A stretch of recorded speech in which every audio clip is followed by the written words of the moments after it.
Welcome to the jungle. Gonna dance with me. Welcome to the jungle. This is Shannon reporting, and welcome to Big Wave Small Talk. It's a podcast about big waves and how to survive them. Today's guest is a mindset and performance coach helping athletes and business professionals reach their highest potential. Coach Dris was born in Morocco, where he learned to surf, and has since traveled the world offering his practice based on a solid psychological foundation, combining techniques such as sports psychology, positive psychology, neuro-linguistic programming, plus social and emotional intelligence. He was also hired as the Chinese surf coach for the Olympic team and has a lot of interesting insight on the wave pool in China in addition to the culture there. Aloha! Hi there, how are you?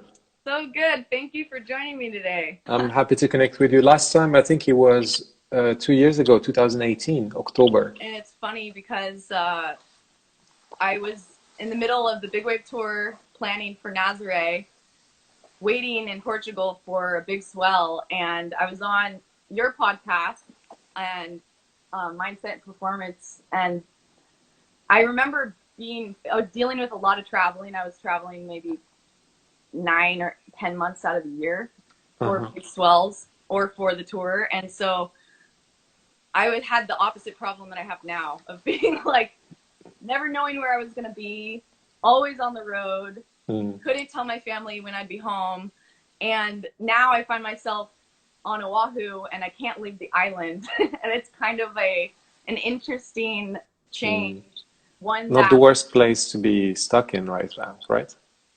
I'm super grateful to be here. I think one of the reasons I really wanted to bring you on to the show is because right now, I would guess about 70 to 80%, maybe more, of surfers globally are landlocked or at least locked in their house. Even if they can see the beach, they can't go to the beach.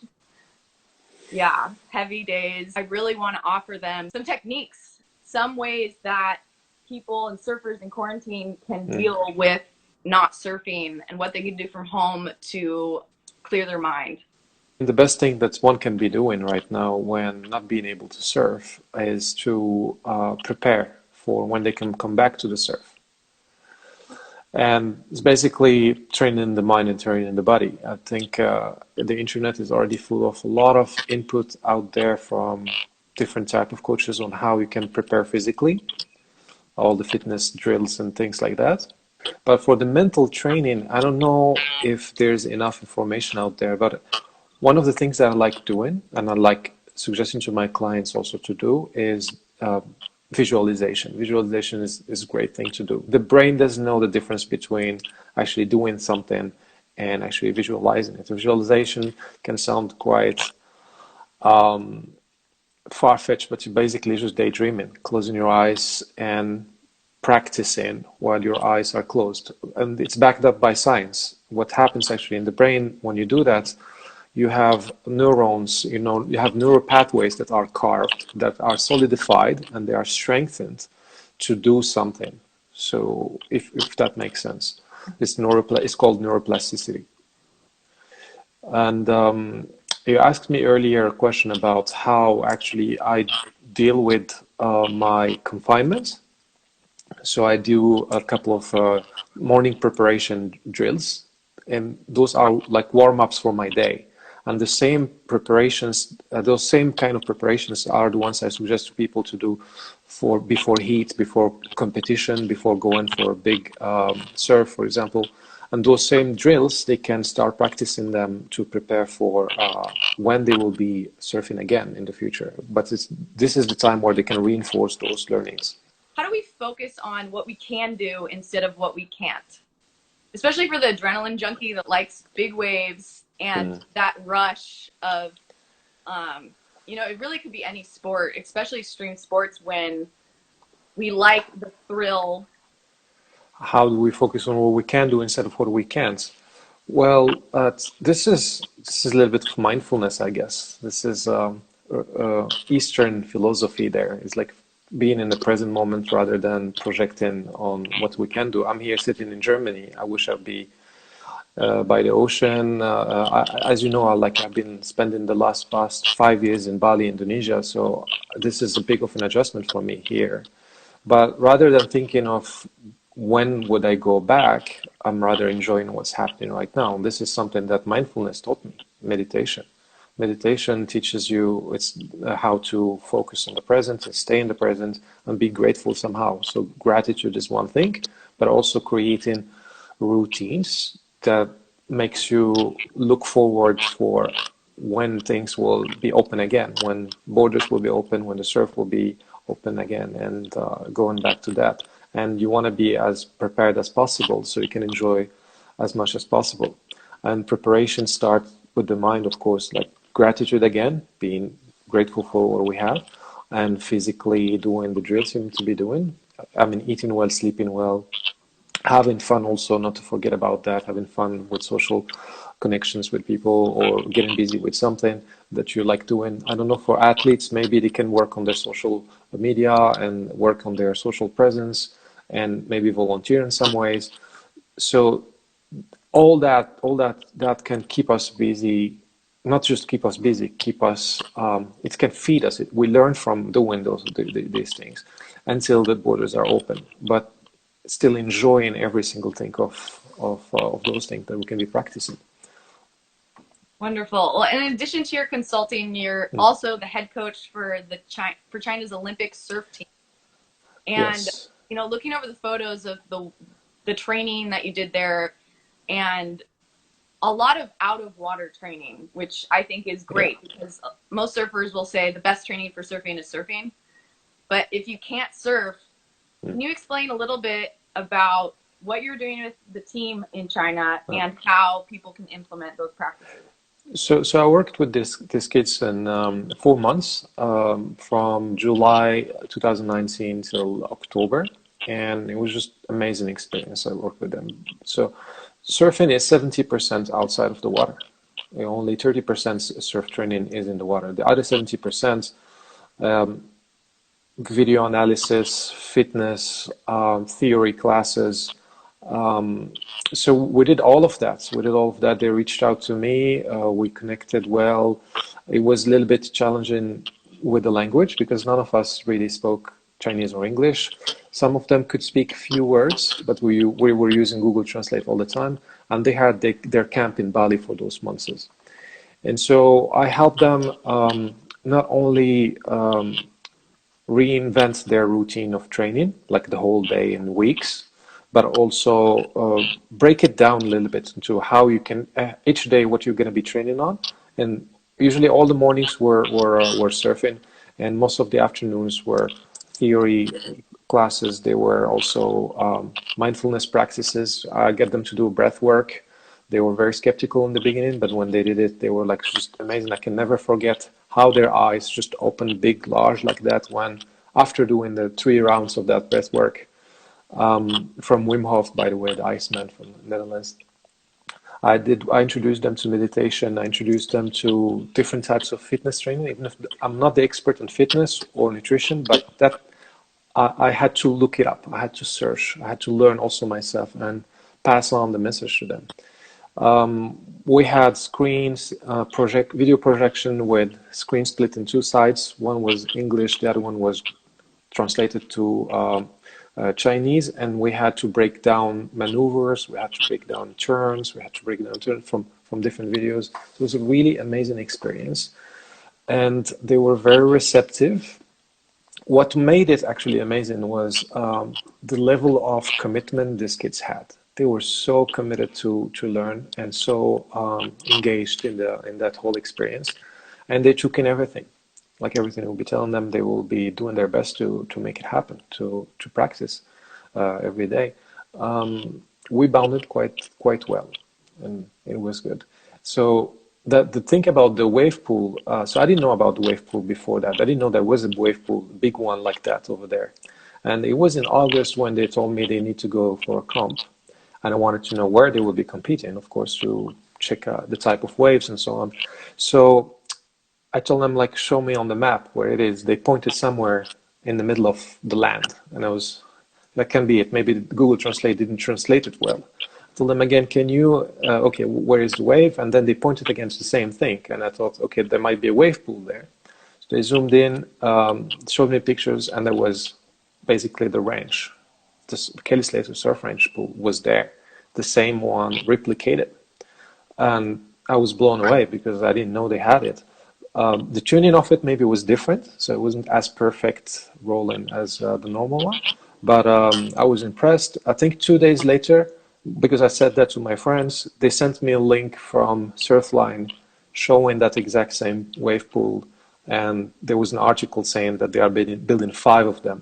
So 5 times $26 million. So they are investing a lot in that. And I think, and they are learning very fast. So guys there, watch out. A lot of us are going through a roller coaster of emotions right now. Whether it be grief of what we've lost or someone that we've lost, or just a million different things. How can we remove the judgment on ourselves for feeling maybe down or upset? So how we can manage our emotions, is that the question? First thing first is to be able to get aware of how we feel. So knowing what it is that we feel. So pointing at it, it will be a great thing. Because the first thing is actually to know specifically what it is. Is it stress, is it anxiety, is it sadness, grief, what it is. So once we identify what it is, we might try to actually work changing it by changing the dialogue that we have about it. And that helps us change the perspective on it. So for example, thoughts are affected by the way we think. So once we change the way we think about something, our emotions change, then our actions and behavior, and therefore our outcomes change as well. So if you are not feeling well, see what are you thinking about it. But first identify what is it that you're feeling, what thought is going there, and why are you feeling that way. And then try to change the dialogue. So changing belief, changing paradigm. So for example, people might be sad because they were thinking, this is going to be forever, it's never going to be open again, the world will change, and go to a whole dramatic, chaotic scenarios. So changing the dialogue might make you feel better about how you feel, and therefore get more active, get on with your life, and do something so you can change your outcome. You're feeling better, and then changing your outcomes. Another way to change how we feel is moving. Our external behavior impacts directly our internal computation, our thought processing, and our internal state, our emotions. So you know, like if we don't feel good, we're often like that, down a little bit, shoulders down. So if you change a little bit your posture, you start already feeling good. You start releasing the right hormones and so on. So this is just to simplify. But normally, if you go for a run, you go for a walk in the forest, or you just exercise, you start feeling great. So you're feeling down, you can impact the way you feel by the way you think and by the way you move. So movement is very important. So exercising, standing straight, smiling. I have a little reminder here. Smile. Even just stretching my face, it makes me feel good. So if I get caught on my computer and doing what I have to do, sometimes I forget about it, and then I smile, take a break, smile, and move on. I agree that working out and exercise, for me anyways, it is the best way for me to feel better about anything. But getting from your phone on the couch to exercising, getting out of that dark hole, how do we remove ourselves from, the depths of a dark space? Say we're watching the news and it just seems like it just gets worse and worse. Don't watch the news. Don't watch the news. Well, it takes practice, takes time. It's not just like a snap in the finger. It's the same way you don't expect to go to the gym and get a six-pack after one time going to the gym, right? You need to practice something, and that's where we go back again to mindfulness practice. So I'm going to talk from a subjective point, but also from a point things that I have taught my clients to do. With a certain type of meditation technique, you start catching those thoughts and those feelings before they grow in you and get you stuck in that couch, before it becomes too heavy for you to get up from that couch. So it's a practice where you turn on the volume for that awareness, and you distance yourself from those thoughts. So you're sitting down, That's the meditation practice. This is the thing I do every morning 10 minutes, not more than that, 10, 15 minutes maximum. And the moment you catch yourself thinking about something, yeah, okay, I'm experiencing a thought, I'm experiencing a feeling. This is before it gets into it and it starts dwelling and taking you to the spiral down completely, to be completely frozen. So by doing that over and over, you develop a sensitivity to thinking and feeling and catch yourself before you get caught in it. So if you don't like meditation, meditation has a branding problem. It's not about sitting down, humming and lighting candles. There's no problem with doing that, but it's not only that. So for my clients, I call it focus training or mindfulness or something like that, so they can absorb it a little bit and be more open to it. So to answer your question, what you don't do determines what you can do. So if you are always exposed to those negative people or TV or news, it might slow you down. It's like, again, with the analogy of sports, you want to be an athlete running fit and healthy and super performant. You don't sit down and sit on the couch and do nothing and eat sugars and fat and all that. You practice something. You let go of the things that can hold you back and slow you down. So this is a little bit also how it works with the mind and the emotions. You are aware of what's going on social media or TV, but you distance yourself from those. You take a distance from them. And by doing a few mindfulness practices every day, it helps you not let those catch you and get you stuck on the couch, if that makes sense.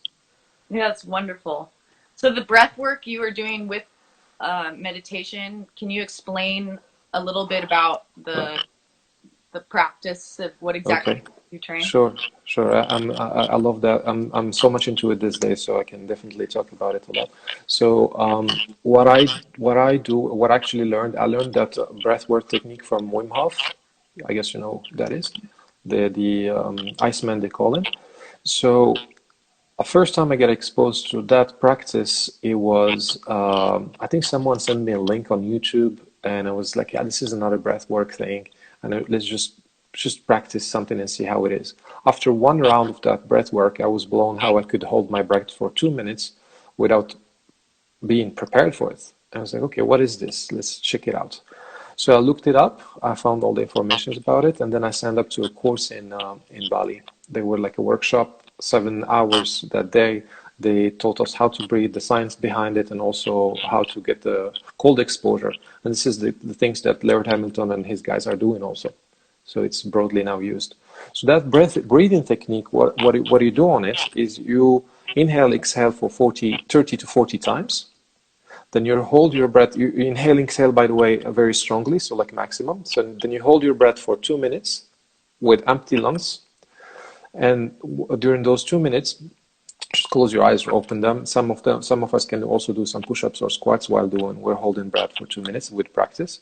And then at the end of these 2 minutes, you inhale to the max and hold for 15 seconds. So 30 to 40 inhales, exhales, 2 minutes hold, and then inhale 15 seconds, and then that's one round. And you repeat that 3 times. So what happens when you do that, you make your body more alkaline, and therefore your neurotransmitters becomes more fluid, so they bring in information from one place to another place easier, and then become more clear. And also at the same time, because you held your breath for 2 minutes, there's a release of adrenaline, which resets your body. So you are sharp and awake and fresh and clear in your mind. So once you do that for some time, you make yourself more alkaline, more focused, etc., etc., which helps when you meditate and you focus on the positive things.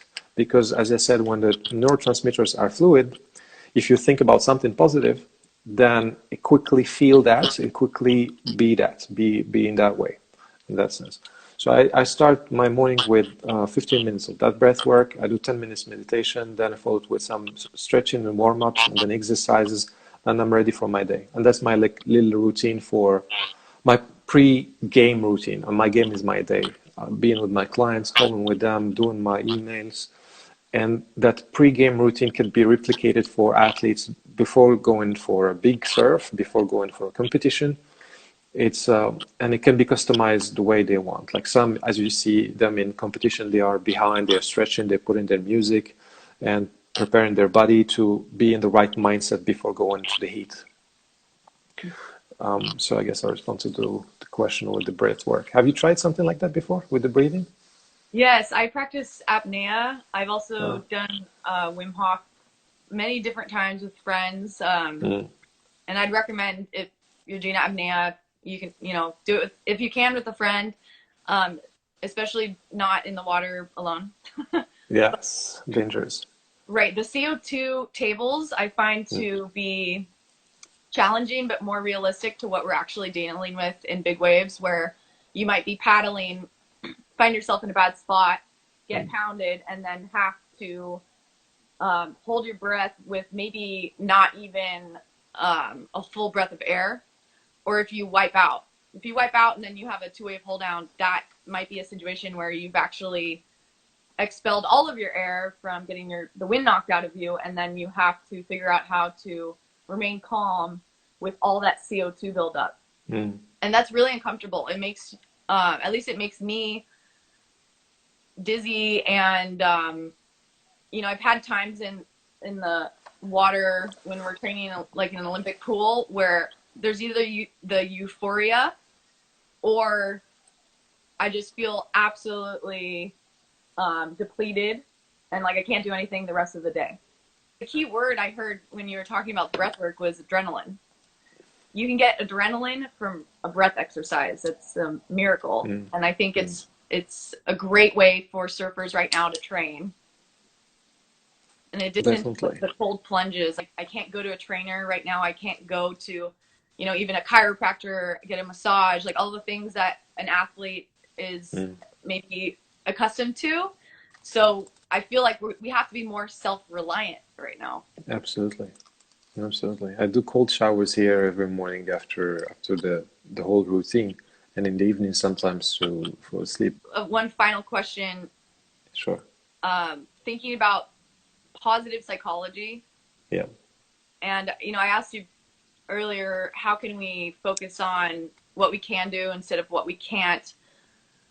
Could you give us some techniques and tips on positive reinforcement and positive self-talk? Best thing to do, I guess, in the situation of lockdown is to combine a couple of tools that can be useful, like this breath work, this meditation, but also journaling a little bit, having a journal, writing down a couple of things there that you think about. So that's a little bit of a releasing of the negativity. When you write down, you put them out instead of here being there. Having words of affirmation, having mantras and quotes, things that motivate you, it keeps you focused on what you want to do. I have some clients, and one of them is right now, Joss. She's online. Hi, Joss.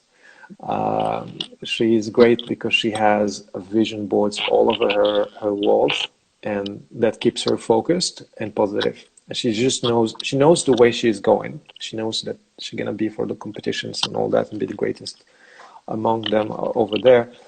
So she knows that where she's going, but she knows that she has to deal with what's happening right now. And what keeps her positive, her wall, where she even framed all the visions where she want to be, the goals, her values, her most empowering beliefs.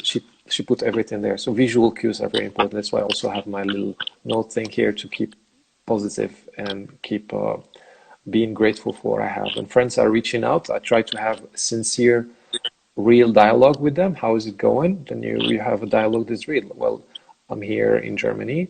Things are okay. I'm pretty happy being here. It's green around me, but I do miss the ocean sometimes. I miss also touching the sand with my feet. But watch your dialogue, watch the story you're telling, not only to yourself, but also that you put out there. Just keep yourself busy with nice routines that can not just keep you busy and distracted, but can help you for the comeback, for when you go back on your surfboard and in the water. And things will change. Things will become better at some point. For sure, being grateful for all of the little things has been pretty eye-opening. Like you said, the sand between your toes is just something that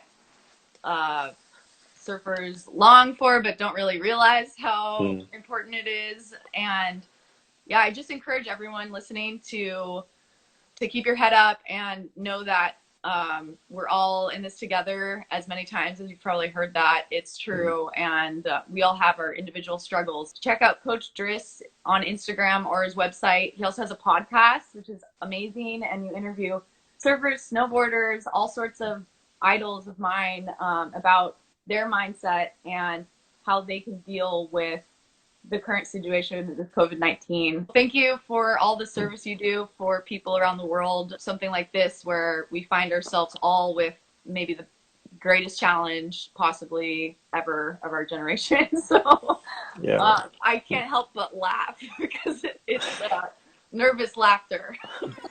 It's gonna be all right.